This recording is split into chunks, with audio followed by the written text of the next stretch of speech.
అందరికీ నమస్తే. మీరు చూస్తున్నది RK farmer ideas YouTube channel. ముందుగా ఈ వీడియో చూస్తున్న ప్రతి ఒక్కరూ లైక్ చేయండి, సబ్స్క్రైబ్ చేసుకోండి.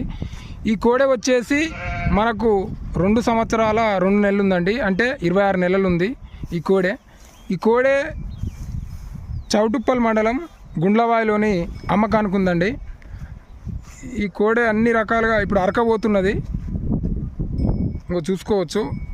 ఇది రైతు చెప్తున్న రేట్ వచ్చేసి 38,000, అంటే అర్జెంటు అవసరంగా అమ్ముతా ఉన్నాడు రైతు. 38,000 చెప్తుండండి. 1,000 అటో ఇటో ఇచ్చేస్తానని చెప్తా ఉన్నాడు. 38,000కు ఖచ్చితమైన రేట్ చెప్తా ఉన్నాడు, ఎందుకంటే అల్ల తగ్గే సమస్య లేదు అనకుండా అమ్మే ఉద్దేశంతో చెప్తా ఉన్నాడు. మీరు చూసుకోవచ్చు, కోడే పూర్తి వీడియోలో చూసుకోవచ్చు. కాంటాక్ట్ నెంబరు ఇస్తాను, ఫోన్ చేయండి.